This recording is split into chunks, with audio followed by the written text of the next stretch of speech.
People will make you a celebrity in their everyday lives because they resent the fact that they'll never truly have access to you. So much so to the point where they will go as far as stalking you and making up lies about you to make it seem like they have a closer relationship with you than they actually do. A girl in the same scholarship group as me, who never misses a story post, unprovoked, started telling my friend lies about how I had to take summer classes because I failed all my classes during the semester, how I call myself some type of influencer, and how I've invited her to all of my gigs and open mics. She even went as far as searching up my music and playing it for my friend just to see what she thought about it, to prove that it wasn't that professional. Now, for a basic bitch with busted braids, alliteration because I failed English, somebody who I've never had a full conversation with my entire life, you seem to know a lot about me. And I hear you stalk my TikTok too. Hi girl, how you doing?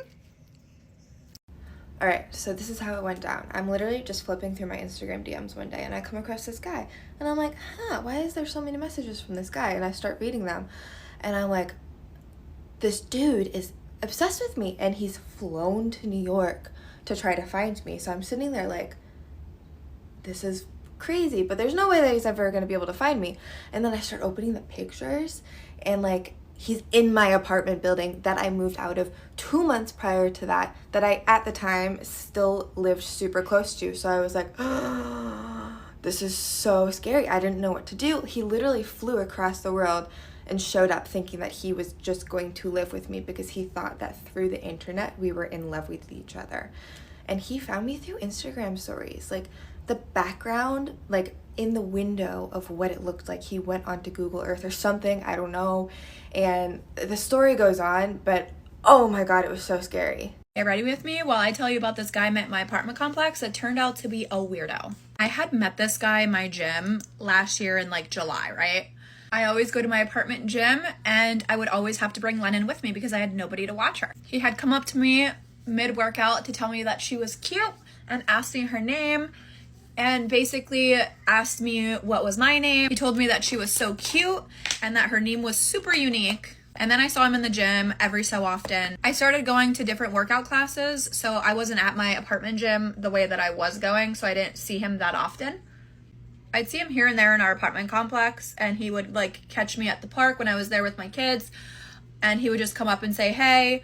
Never really asked for my number or anything like that, so I didn't think he was interested.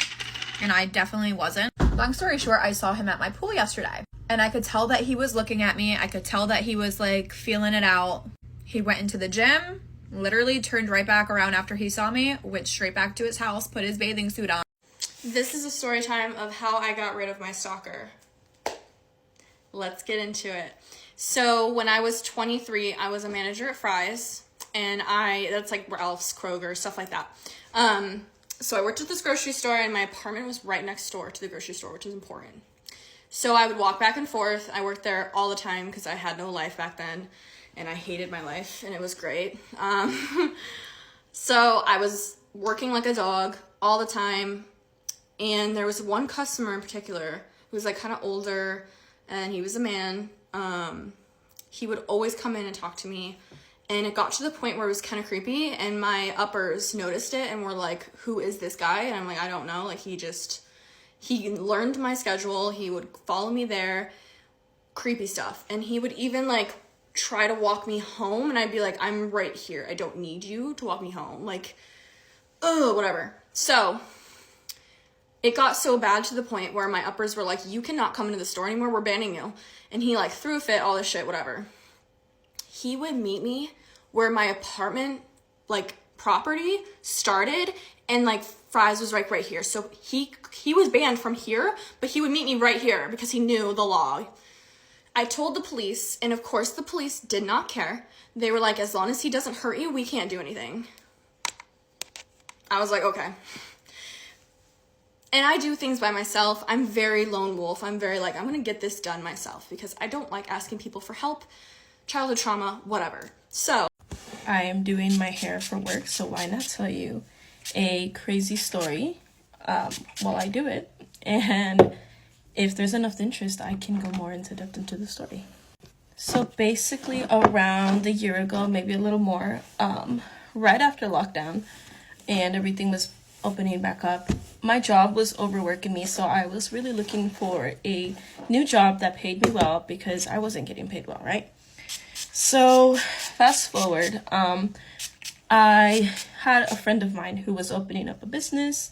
It was a private poker club, card house, and they were willing to pay me a pretty decent amount. I was promised a good amount of money, so I took the job. I wanted something different. Let me preface this by saying that I was warned that it was a predominantly male-dominated space, and I knew that, and there was other girls working there and that had been doing this for years, and I felt pretty safe with everybody that I had met. But I don't think anything would be able to prepare me for what I had to deal with. My first week there was hell just because I had to learn so much of this brand new world that I knew nothing about, but it was okay. I was honestly even thinking about quitting at some point because it was just so overwhelming to learn. So, just come into a whole brand new world, and I had been doing what I had been doing for years, so I just had no knowledge, but they were teaching me, they were trying. Well, there was this one person that I worked with in particular. It just started off with him introducing himself, and I thought nothing of it because I wanted to feel safe and I wanted to know everybody that I worked with, and I thought he was just being friendly. But I should have seen the red flags. I didn't know anything about this person. This was my first encounter with them. I was working the front desk. I have a stalker, and this update is probably the scariest one yet. Something really freaking scary happened last night. I was sound asleep, and at 3:28, my TV just turns on. And it doesn't just turn on to, the title screen or anything. It goes to that random video, ferrets from the same people who made Charlie the Unicorn. And I thought it was, an alarm. So I was like, Alexa, turn the alarm off. And she didn't. And I was like, Alexa, turn the podcast off. And she didn't. And I realized that it was coming from downstairs. I go downstairs because it's really loud. And I take the remote and I turn it off. And I go upstairs and I don't think anything of it. Then I remembered about that randomly at work, and I was like, that's really weird. And so I thought to check my cameras, and my free trial expired. So none of my cameras were visually picking up anything, but they did detect the motion. And at exactly 3:28, well, first of all, I think it was 3:13 before this happens, 15 minutes before, it detected a motion where the cars are, and the car windows you can, see to the living room.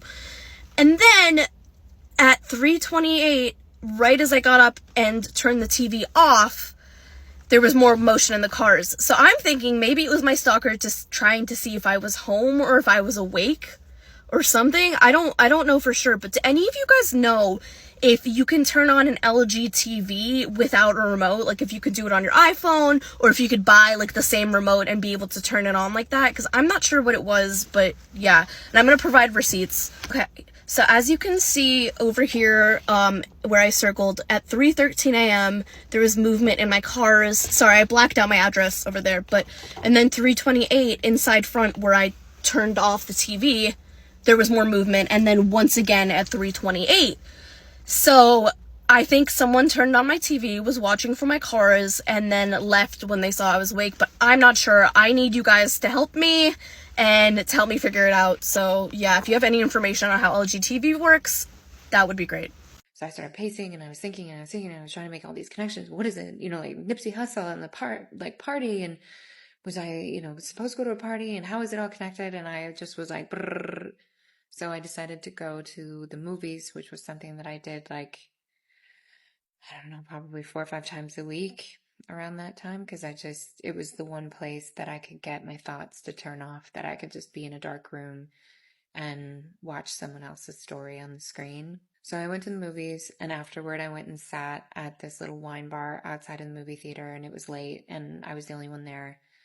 And I just started Googling his name, the man who attacked me, his name, and Arizona, and nothing came up.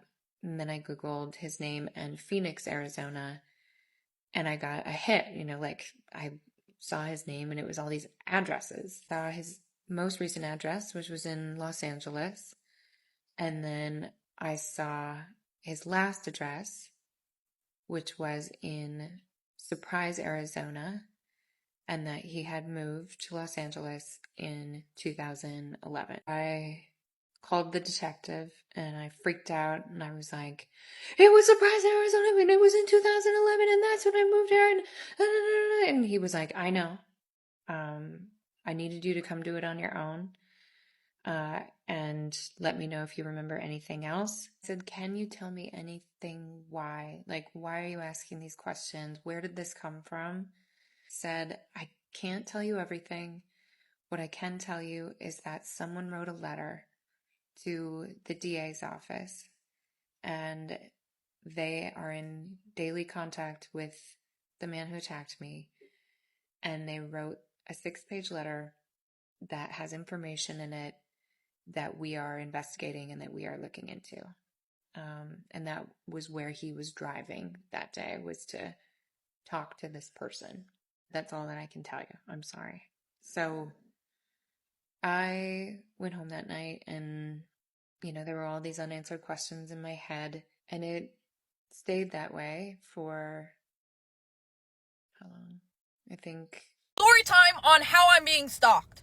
Okay, so the reason I was talking about hackers and scammers so much yesterday is because I'm low-key being stalked. So 2 days ago, my teammate DM'd me on TikTok, which is really weird. We never speak on TikTok. And she said, hey girl, can I have your number? I already have her number. We are teammates. And so I immediately screenshotted it, sent it to my other teammate, and I was like, hey, can you double check with her if this is her or if this is a scam? And so my teammate goes, oh my gosh, that is not me. My account's been hacked. I'm still in the account, but I don't even see the DM. So that means a scammer hacked into her account, DM'd me, asked for my number, and then deleted the message. So she wouldn't know that he's in there. I thought, okay, he must be doing this to everyone. That's a typical spam. It's not targeted towards me. But last night, I got a text from my teammate again, and she sends me a screenshot of a TikTok DM between her and my other teammate, and the scammer had asked my other teammate for my number from her, and my teammate responded with my number. So now I'm scared because I'm like, okay, now this is actually targeted towards me. And then I go to my Gmail and I see someone try to log into your Facebook. I don't even use Facebook. And then I see someone try to log into your Instagram. Nice try. This is why it is so important to have double verification on all your social media accounts. Like, my accounts are so hard to get into, I can barely get into them. That's how high the security is. And what's really fucking me up is you don't know who you're actually trying to kidnap right now. You will fucking hate me when I will not stop crying and screaming and kicking in your vehicle. You will be so annoyed with me. You'll be like, drop her off right there. I will not go down without killing you first. Oop, oop, oop, oop. My mail lady's watching me. Oops. No, I keep my life so private. Nobody knows how crazy and weird I truly am. And tell me why for the past day I've been getting scam text messages. Oh my gosh. Come on. Like, you're taking up my data. And I'm strong. And I'm 6 foot, by the way. So you think you're going down with a stallion. And I'm a boy. So do not try and come near me. I'm not actually a boy, but my point still stands. Because deep down, I'm a boy. Deep down. And I took karate when I was 5. And I will kick your nuts. And I am so frightening to be around. Like, it is not enjoyable to be around with me. Do not fucking come to my fucking house, but fuck. Recently, I discovered that my neighbour opposite me was filming me for God knows how long. Here is the update that you've all been wanting. I'll play one of the clips now so you can see. Filming. Why is he Guys, why is he filming me? So I took your guys' advice and I went to the police about it. However, when I told my parents about the whole thing, they drove me back and they followed me as well, like to the car park. And as soon as we pulled up into the car park, this man was hanging outside the window filming me again. Literally filming me and my entire family in the car, which so odd. So we went on the phone to the police straight away and like filed a report. I actually went to the police station to like file a report and talk to someone, and lo and behold, they can't do anything because technically there is no way to prove that what he's doing is wrong, if that makes sense. However, the police officer that I was talking to, he was so lovely, so nice. He actually followed me home to my car park to kind of see where the flat was, see like where the window was, just so he could get an idea of where to look. And he actually went into the building to try and talk to the man who was filming me, because he agreed that it was super, super weird that this guy was just randomly filming me, like, while I was getting ready. He didn't manage to find him face to face, but he managed to get hold of him over the phone, which, oh my god. And do you know what this man said when he was confronted about it? He said that he had literally no idea about what he was talking about. When I have, like, literal evidence of this man filming me, like, I have videos of him filming me from my room. This is why it just annoys me, because why should I have to be put up with being filmed for no reason? Like, I'm just minding my own business in my room, okay? I didn't ask to be filmed, but I'm not gonna lie, it has not happened since, so I'm kind of taking that as a good sign. Like, maybe it was a coincidence, I don't know, it's just such a mystery to me. You can go back and watch the previous video if you guys want to, like, see more of the videos, because there are more on there. Just think the situation is so, so odd. He must have actually gotten scared by the police to, like, stop doing it altogether, because I have not had any problems since, and I am literally hoping and praying that nothing bad happens now. But this is your sign to report literally everything, even if you think it's not that major, report it, because you never ever know, like, what can happen. Stay safe. I had a married man with 4 kids stalk me for almost a year. Hopefully me telling this story will help every woman know that they should just always be aware of their surroundings. I work in TV. My first job out of college was in Nebraska. I moved to Nebraska to cover college and high school sports for $9 an hour. The TV business is really hard to break into. I need to get experience. I was working at a very small station. It's not abnormal in small towns for viewers to feel very connected to their local news people. So it wasn't weird to receive emails from viewers. One day I opened my email. There is a message from a viewer saying he loves my delivery of sports every night. Rule was you just said thank you and moved along with your day. That's exactly what I did. For the next 3 nights, he was messaging me every day telling me what he liked in the sportscast. One night, I see I have an email from him. I think it's the usual thing, but I open it and there are 4 nude pictures of him inside. And a very descriptive, explicit email explaining what he wanted to do to me. And these photos were like him in his shower. Like this. It's just weird. I take the email to my news director, and he was basically like, there's not a whole lot we can do. Just block the sender via email. So I block him. Next thing I know, a day later, he adds me on Snapchat. I don't know how he found me, but he did. Sending me more photos, more inappropriate messages on Snapchat. So I block him on there too. But his full name was attached to his Snapchat. So I put my little Nancy Drew hat on, and I am Googling everything I need to know about this man. I find out he's a chancellor at a college in Nebraska, married with 4 kids. This man's working with young women every single day. I thought about sending everything to his college, but I was only 22, and this was my first job out of school, and I didn't want to cause this big fuss in the industry. I felt very silenced, like there was nothing I could do. For the next few weeks, things progressively got worse. He started adding me and all my family members on all social media, sending me messages saying his wife was having an affair with an old high school student of hers, and she's giving him a hall pass and he wanted it to be with me. When it got worse, he started figuring out what I had to cover for work, and he showed up to state track and was yelling my name across the field. And then he started showing up at the bars that I would frequent with my friends. Work was not helping me out at all with this. They really didn't care. And my parents wanted me to file a restraining order, but honestly, I was too nervous because I didn't want to be the girl in my industry that was causing problems. I was always scared he was going to show up to my apartment. Thankfully, by the grace of God, I got out of that job and I moved back home with my parents. He was let go a month later for allegations with a female student.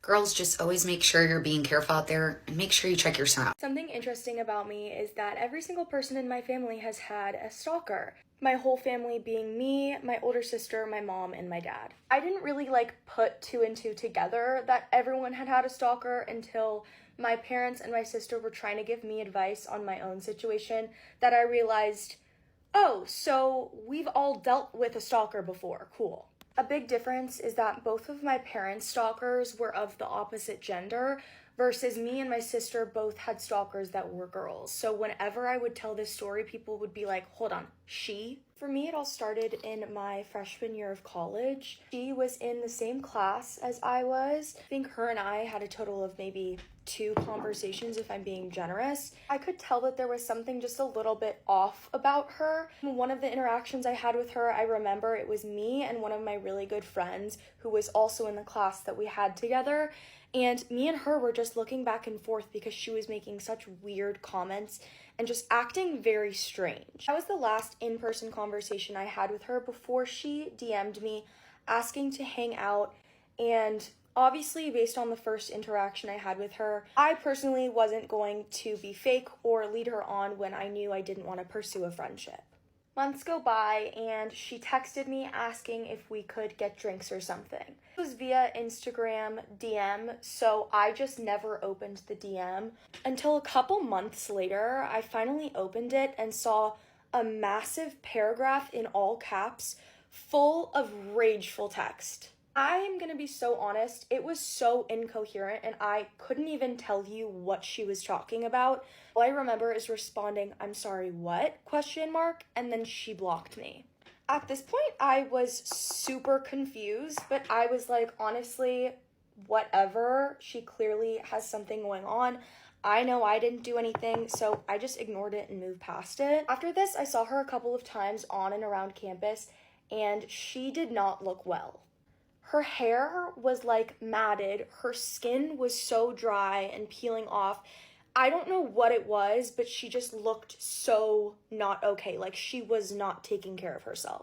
And every time I saw her, she avoided eye contact, she didn't look at me, she completely avoided me and ignored me. I just left her alone. If she was gonna leave me alone, I was gonna leave her alone. Summer came, I thought it was all over until about the middle of summer, I started receiving texts ranging from people who I went to high school with all the way in California and people who I had never even spoke to in my college. I ran out of time, so go to part 2 if you want to watch the rest of the story. Storytime o mężczyźnie, który śledził mnie przez kilka miesięcy. Sytuacja miała miejsce mniej więcej 5 lat temu, jak jeszcze w tym czasie mieszkałam w moim domu rodzinnym i pracowałam w Warszawie w jednej z galerii handlowych. Co mniej więcej drugi dzień dojeżdżałam do Warszawy pociągiem i później jeszcze do galerii autobusem. I na jednym z przystanków podszedł do mnie mężczyzna. Jak możecie się domyślić, po prostu chciał zagadać. A że nie byłam zainteresowana, po prostu dawałam mu znać, że raczej nie chcę z nim rozmawiać. Bardzo ciężko było go spławić, był bardzo natarczywy. No ale okej, przyjechał autobus, jakby pojechałam dalej i nic takiego się nie działo. Kilka dni później, będąc w pracy, spotkałam go pod sklepem, w którym pracowałam. Wyglądało to tak, jakby mnie po prostu obserwował i w momencie, kiedy zauważył, że go widzę, po prostu sobie odszedł. No i wiecie, w tamtej chwili byłam taka, coś mi nie gra. Widziałam go na przystanku, ale dużo dalej od galerii, więc myślę, dobra, może przypadek po prostu, że jest akurat w tym samym czasie tam, gdzie ja.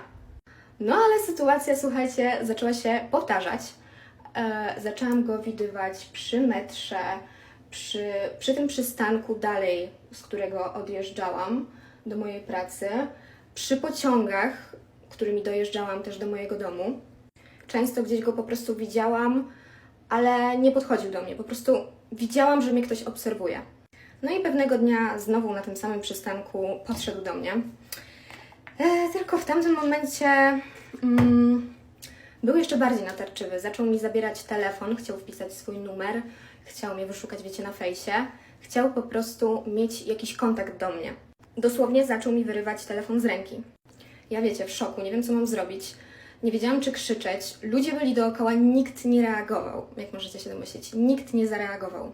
Ludzie myśleli sobie chyba po prostu, że to jest jakiś typ, że może się znamy, nie wiem. No i ta sytuacja miała miejsce jakoś, to był czerwiec wtedy, z tego co pamiętam, tak, czerwiec. Po tej sytuacji przez jakiś czas już go nie widziałam, no ale któregoś dnia przyglądałam sobie tablicę na fejsie i zauważyłam ogłoszenie pewnej dziewczyny na jakiejś tam grupie.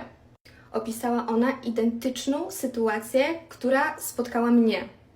Czyli chodził za nią jakiś typ, cały czas go spotykała, wyrywał jej telefon z ręki, bardzo chciał ją poznać.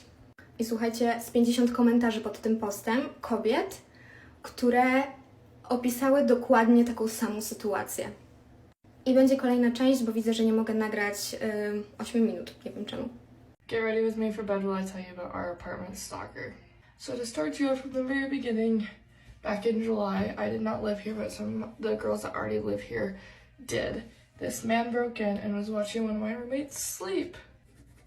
Luckily, all he was doing was watching her sleep and nothing else happened.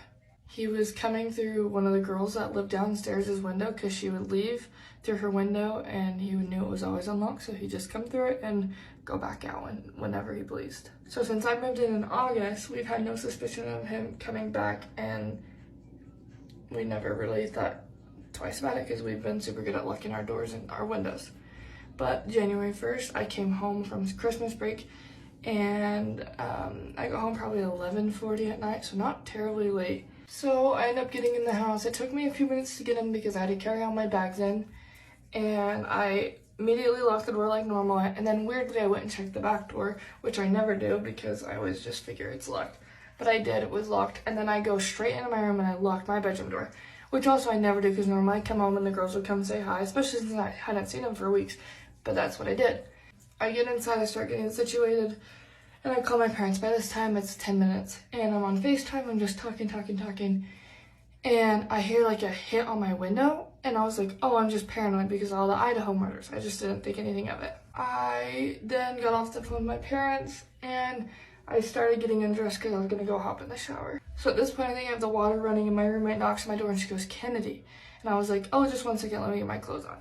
And I go out, and she goes, there's a man that was standing in your window. So naturally, I start panicking, but my blinds were closed, but they were closed the wrong way, so you could see in a little bit. So it's still unknown if he saw me completely undressed or not, but we're just going with the thought that he didn't. My roommate saw him standing on her window well, looking into my room, and so she just thought it was one of my friends messing around with me, so she didn't think anything of it, but she decided to come upstairs anyways and check out the window. And he was gone, and then she went out to look at the back porch, and he was standing underneath the balcony. All of us girls that were home start panicking, and we call the police.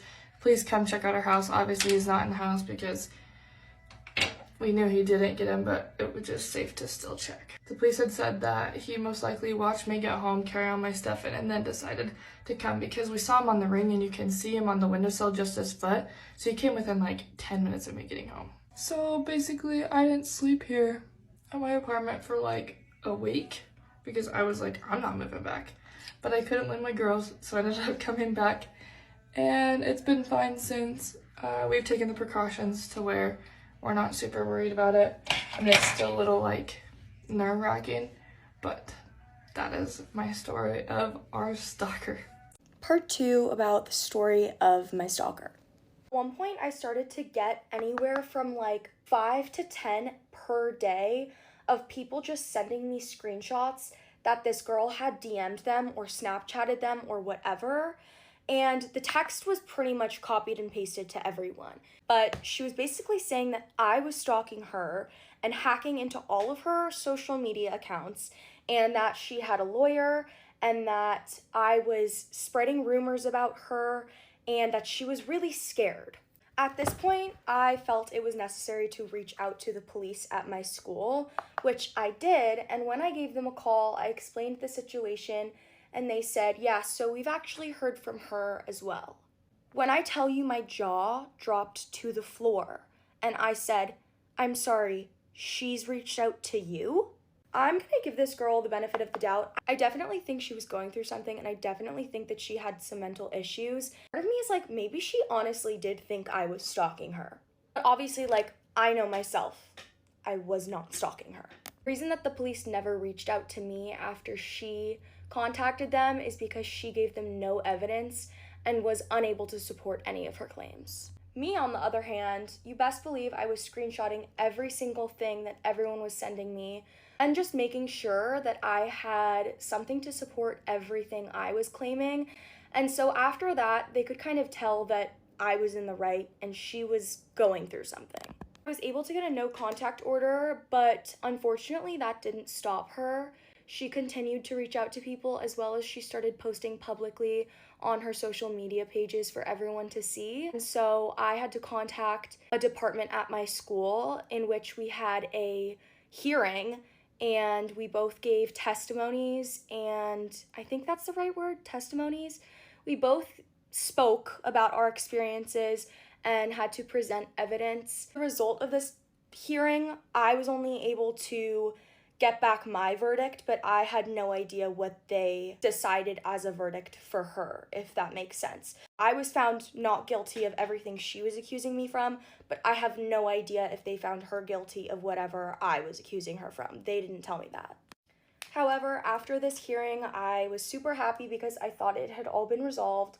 But unfortunately, it did not stop. She continued posting and texting people. Every single time someone sent me a new screenshot of something that she had posted, I would send it straight over to my school and to the police. I remained silent. I didn't talk back. I just said thank you to the people who were sending me the screenshots, but I never posted anything about her. I never contacted her. I never tried to see her. At a certain point, I was like, nothing is being done, until one day it literally just randomly stopped. I don't know why, I don't know how, but it just stopped. I don't think that she still attends the school. I think she left. I hope she's getting mental help. Even if she still is at the school, I don't care. Peace is peace. So I'm happy. I was stalked and watched by a man for over a year of my life, and it all began through public transport. When I originally posted about this, I did not expect 18 million people to be interested, but I guess looking back, it was a pretty crazy time in my life. I was sitting at the train station one day when I noticed a man sitting across from me, and I could tell that he was looking at me out of the corner of his eye. And when he noticed that I could see him looking at him, he smiled at me, I smiled back, and when the train came, we both got on the train and we both got off at the same stop. But I didn't see him after that, so I didn't think anything of it. Little did I know that this was the beginning of me being watched every single day of my life. I was in school at the time, so I was catching public transport nearly every day. I believe that this is how this man worked out every single thing about me. Where I was going, where I went to school, where I lived, what I did for fun, who my closest friends were. For the first couple of weeks, he would just follow me through the train line. I would be on my way to the train station, and at some point I would turn around and he would always be walking behind. At first I thought he was just a mature student that had moved in close by, because he was always carrying a full backpack and always getting the trains. But after a few weeks I started to notice it didn't matter what time I was going to the station or what station I was getting off at, he was always there. I never saw him step foot out of a house, but at some point or another he always joined me. One day I started to wonder if I was just being paranoid, so when the train came, I stepped one foot onto the train, he stepped one foot onto the train. Stepped off the train, he stepped off the train. I was living in a house that backed out onto an empty field and bushland, so the day that I left the house and saw him standing by a tree in the empty field, I knew he had to have been waiting somewhere very close by my house. The scary thing about stalking is he wasn't doing enough to be incriminated at this point. Unless he has physically touched me or assaulted me, it's technically not a crime. He was just doing enough to torment me and make me feel insane. If I went to the park, I could look over and he was just sitting under a tree watching me. If I was at a restaurant, 2 minutes later he would walk in by himself with the creepiest smile on his face, and he would sit across the room facing me to just stare. And you know how they say psychopaths have dead eyes? This man had the scariest dead eyes I've ever seen. At this point in my life, all of my closest friends knew about my stalker. I became increasingly paranoid. I stopped catching public transport, I stopped leaving the house by myself, and I tried not to go to public places. But then came the night that I was meeting with my crush, and this is where things really escalated. I told my mum I was staying at a friend's place, so I knew in order for me to go and meet up with this guy, I was going to have to catch the train. I waited until literally the minute before the train and then sprinted to the station. Mind you, this was at 10 o'clock at night. I ran directly onto the train. I thought I was safe, but then I saw a man board the train with a hood on and he had his head down. He had a backpack on, but I wasn't sure if it was him because this man wore the same outfit every single day. But today he was hiding his face. I called the guy that I was meeting up with, I put him on speaker and made sure that he was going to meet me at the station. I got off, he got off, but then I lost him. I figured maybe because I was with a guy, it had scared him off and I tried to enjoy my night. Being a teenager, we went to a park to hang out, but the whole time I just had this eerie, bad feeling. I couldn't help but feel like something really bad was going to happen this night. I got a few missed calls from my mum and she texted me saying, "Jade, are you okay? I can't sleep." I decided my intuition was right and that it was time to go home.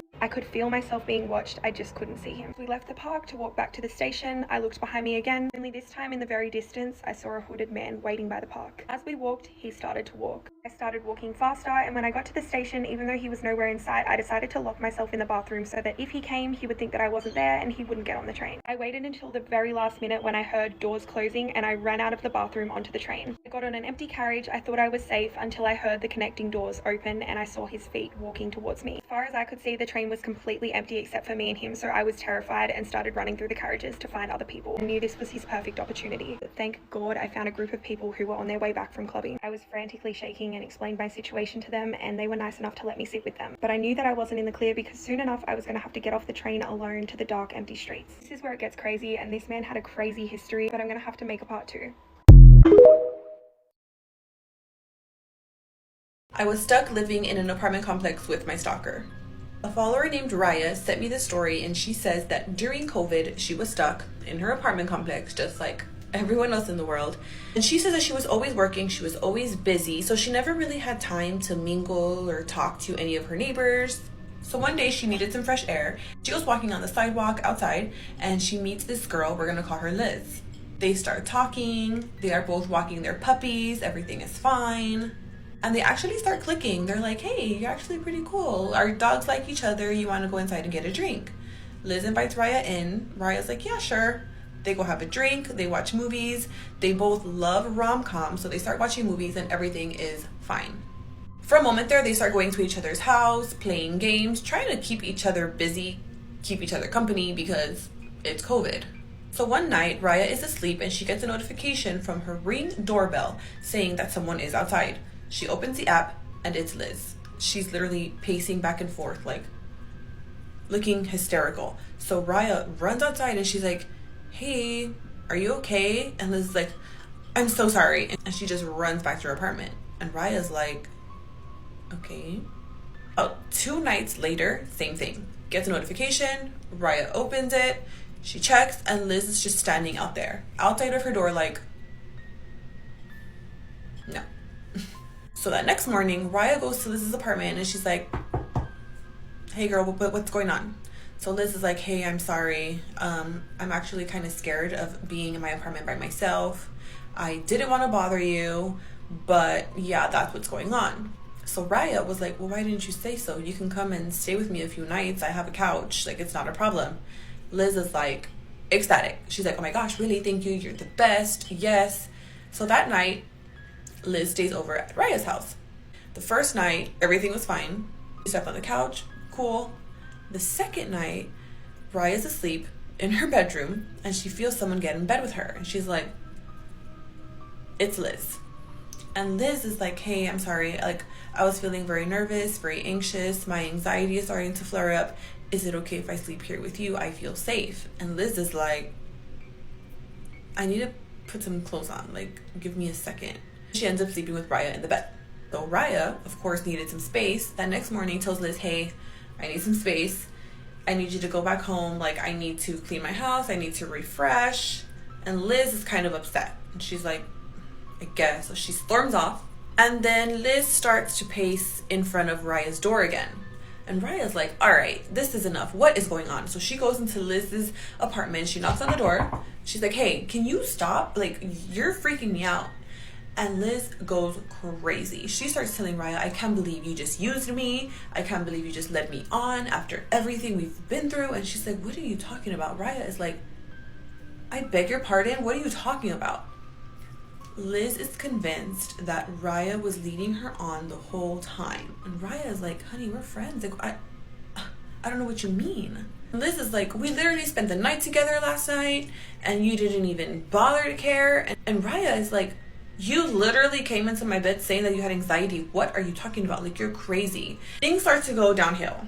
Liz reports Raya to the property management saying that she had illegal things in her apartment. Police come, they check, nothing's there. It becomes this whole... Hi guys, so we're going to do a story time on when we had stalkers, because there's been a couple of times where we've had some really strange experiences. Start with this one where 2 summers ago I was in Saint-Tropez with my friend and we were just shopping one day. A guy's come in the shop, stood this far away from me and just gone, didn't speak.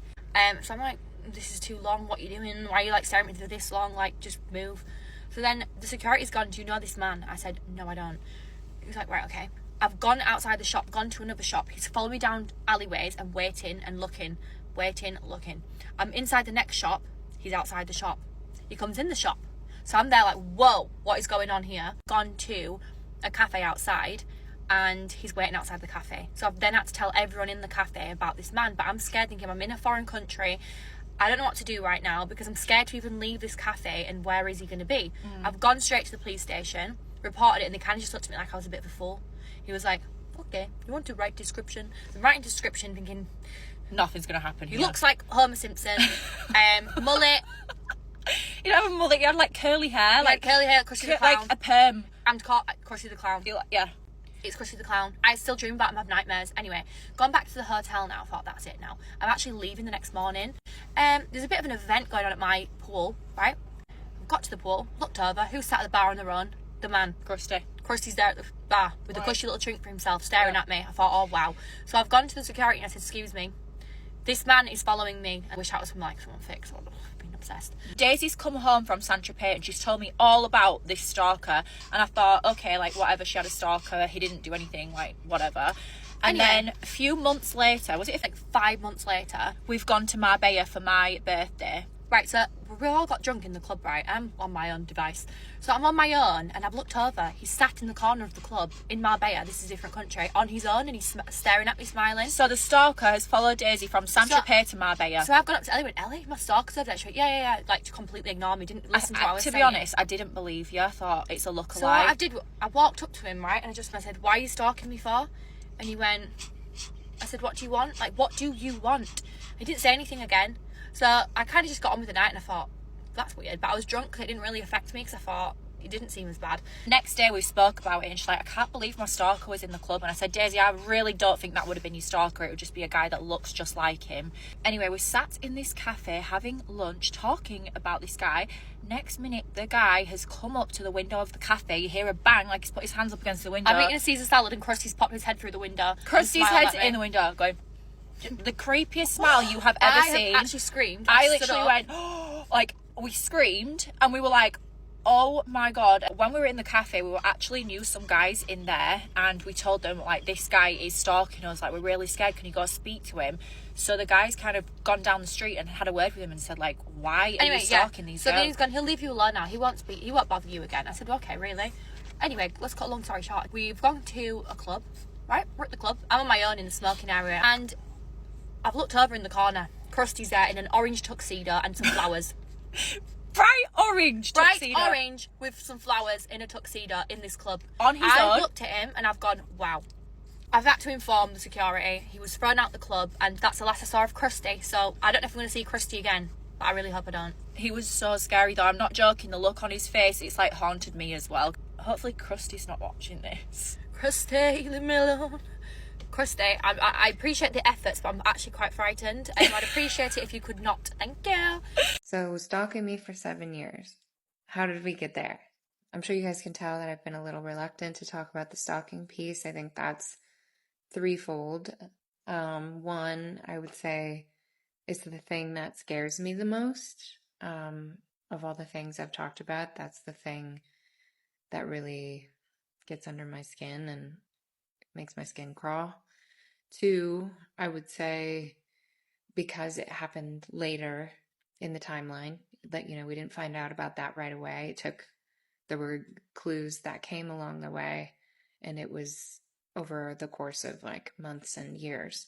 Three, we just have the least amount of information from the police about that part, which I'll explain. First, I'll talk about how he was arrested. He left fingerprints, like I showed you guys. He also left DNA.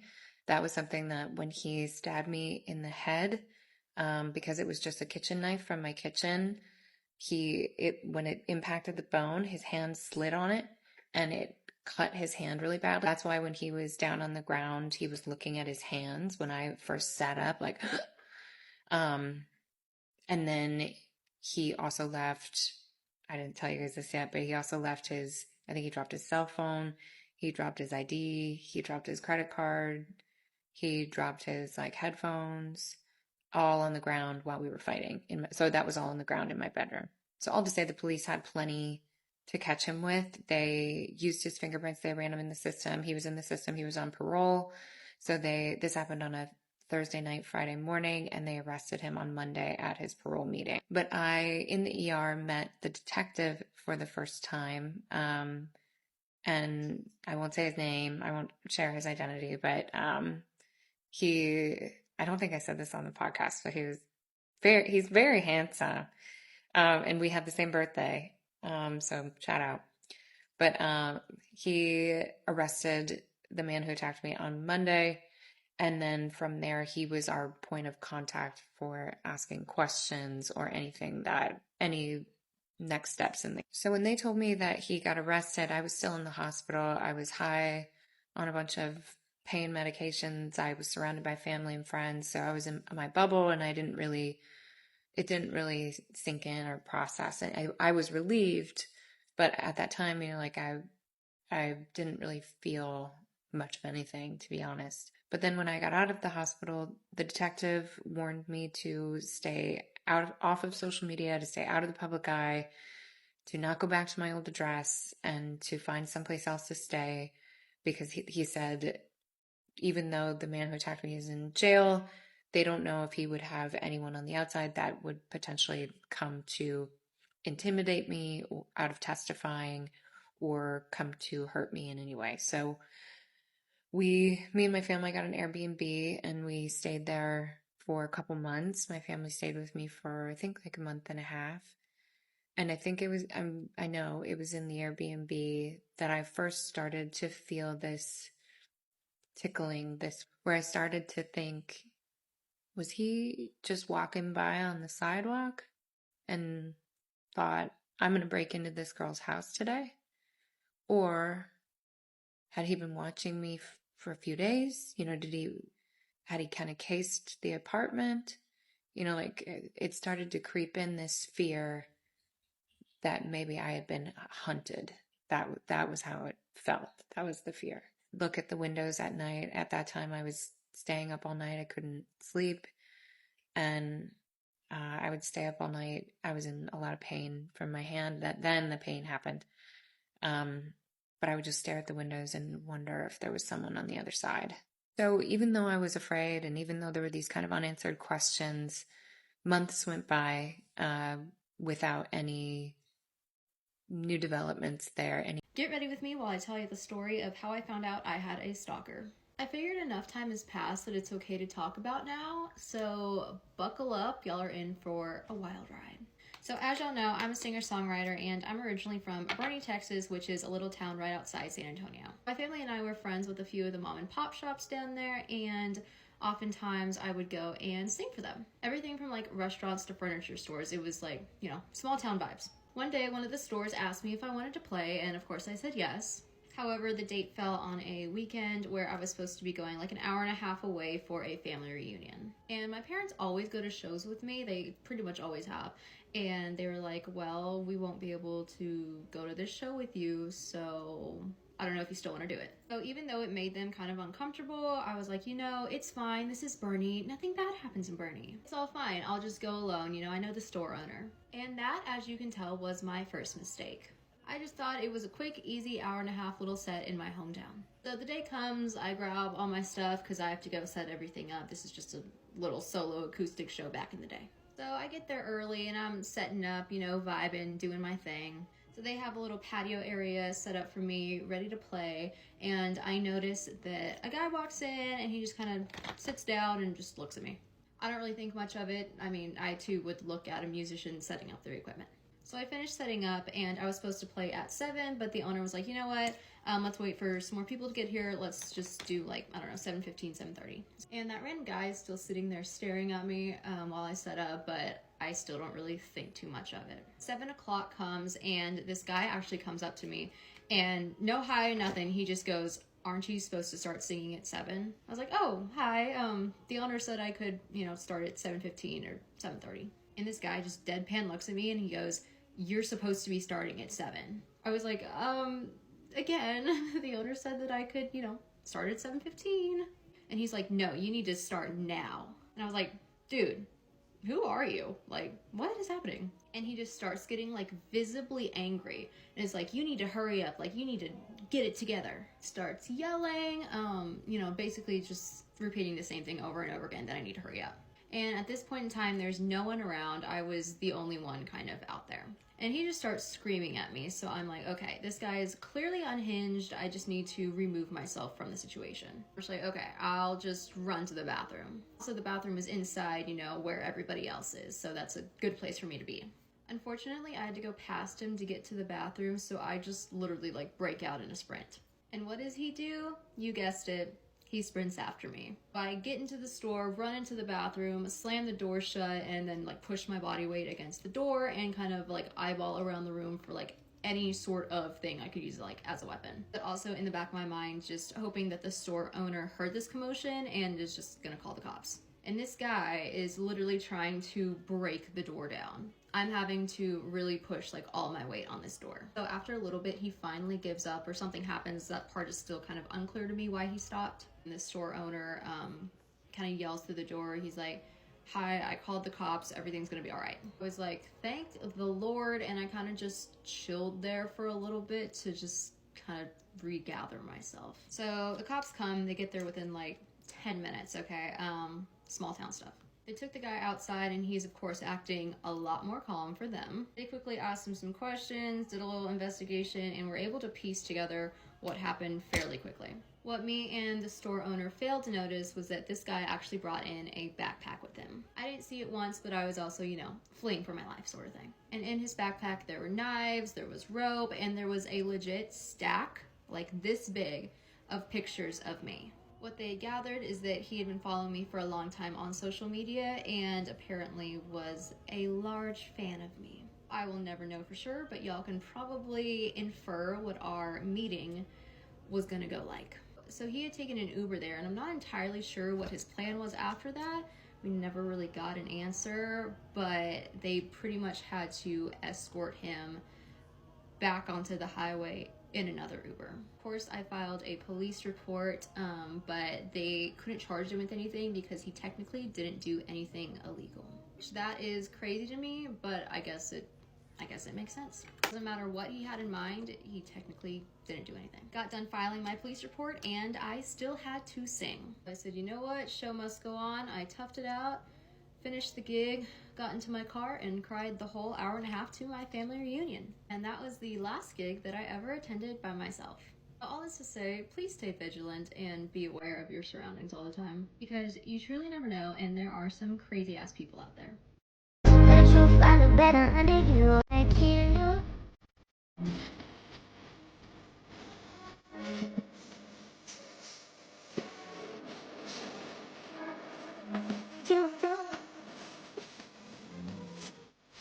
And he's like, well, I'll have somebody come and measure it and give me a quote, and then we'll see, you know, if it's something that you guys are willing to work with me. And I said, okay. And he told me the guy was going to go or come the next. And then he texts me once he gets the quote and tells me, but during that time, I got sick.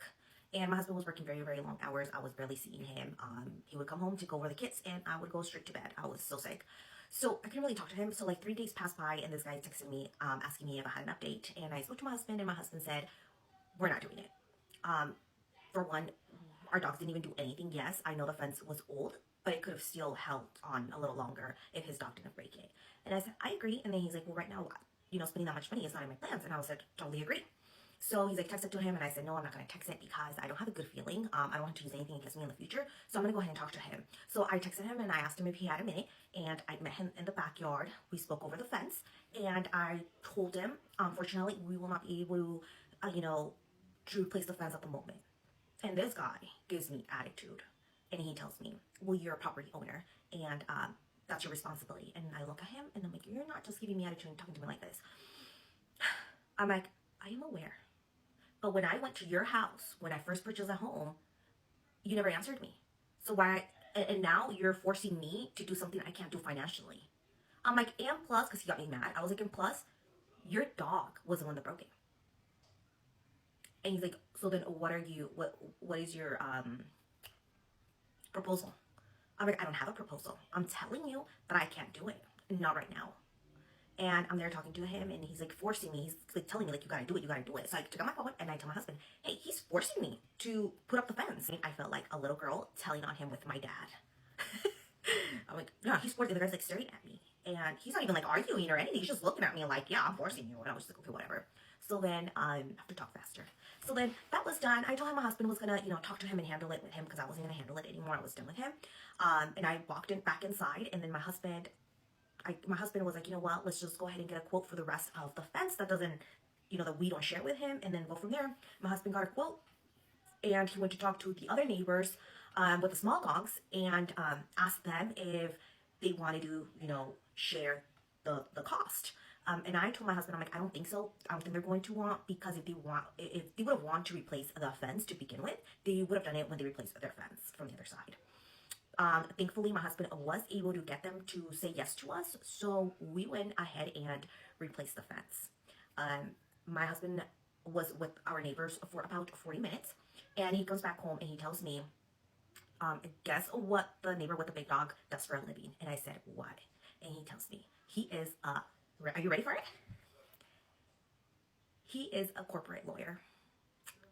And that's when everything made sense as to why he was trying to make me uncomfortable. He was trying to intimidate me when I had that conversation. He's a lawyer for corporate. Of course he's going to make me feel this way. No wonder he said, what's your proposal? Of course. We're not in court, though. And then here's the part how I found out he was stalking me. The next day, I'm driving to pick up my daughter from school. I'm 3 minutes away when I get a notification that somebody wants to be my friend on Facebook. And I'm like, what? So like, I look at it and then I'm like, no. I'm like, what? I take a screenshot and I send it to my husband and I'm like, no, he did not. And my husband starts laughing. And I'm like, he sent me a friend request.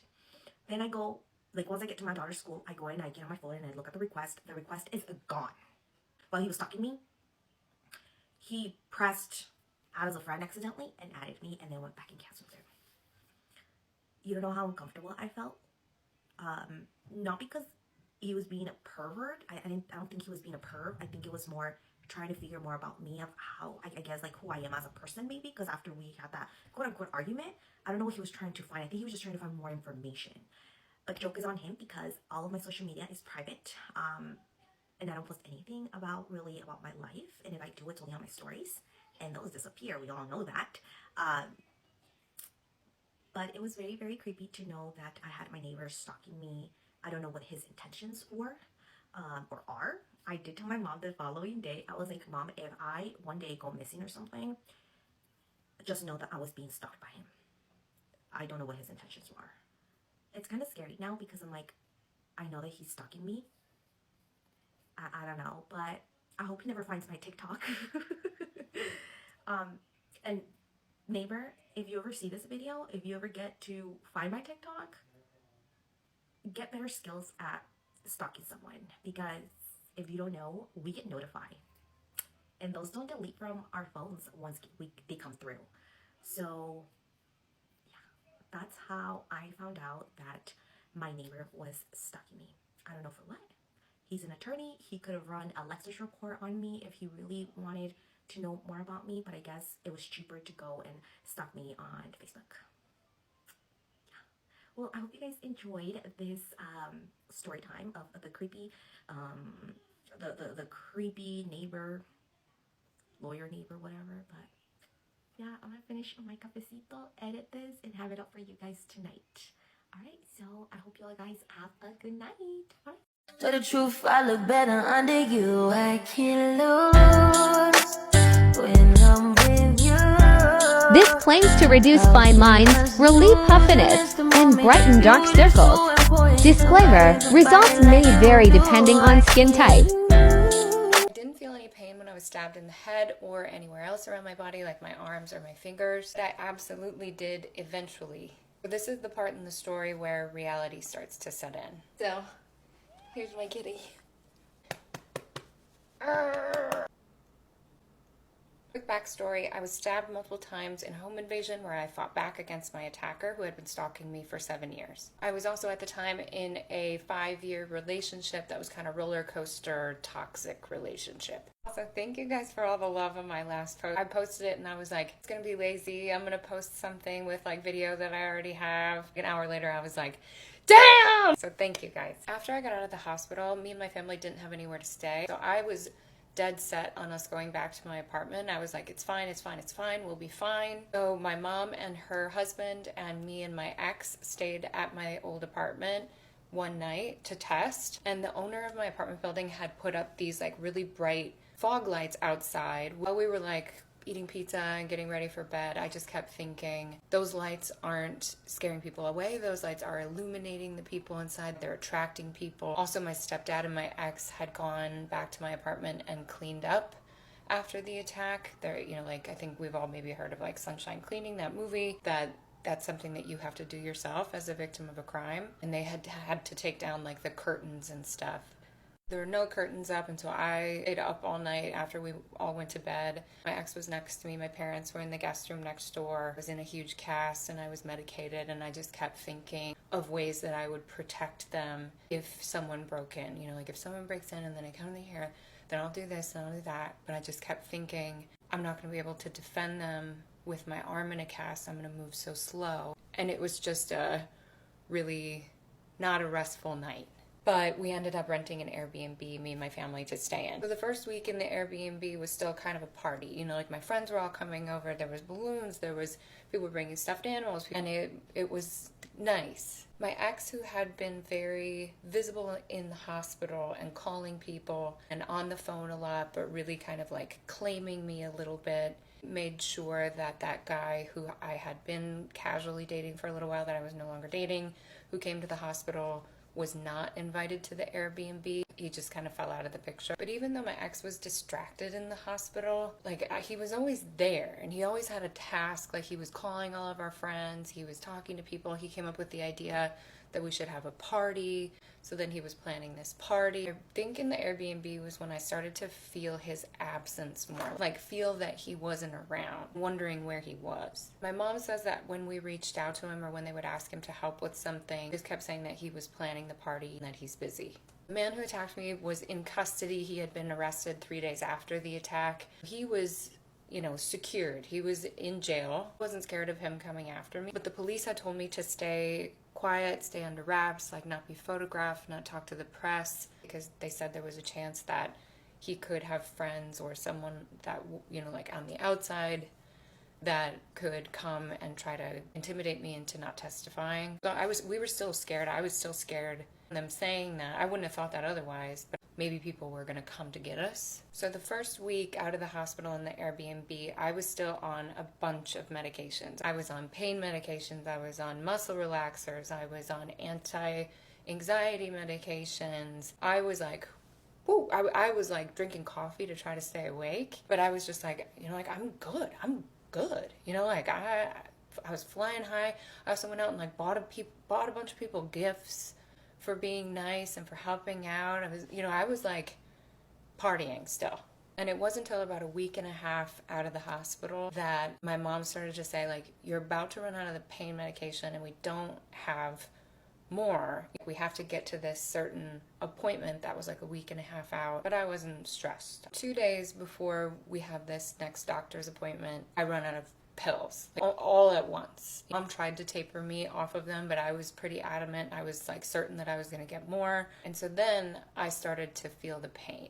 Well, I love that our bodies protect us, turning off pain when we have to fight, when we don't have help on the way, and when we're on our own. You do have to pay, I don't want to paint an illusion where that doesn't come with a price tag, fighting. I started to feel the pain, and I remember describing it as fire and a car door. Like my hand was all of a sudden starting to feel like someone was sticking it into like a fire, and then right after that it felt like it was getting slammed in a car door. So I'm starting to get more and more uncomfortable, more and more scared. I can't sleep at night because of the pain. I go to this doctor's appointment, and I at that point just have tears running down my face constantly. Doctor's office, and like staring at a medical poster and like focusing on a focal point, thinking like just trace the shape of the letter B. And it was like trying to get through the seconds, get to a point where this doctor said, here's your medication, you're gonna be fine.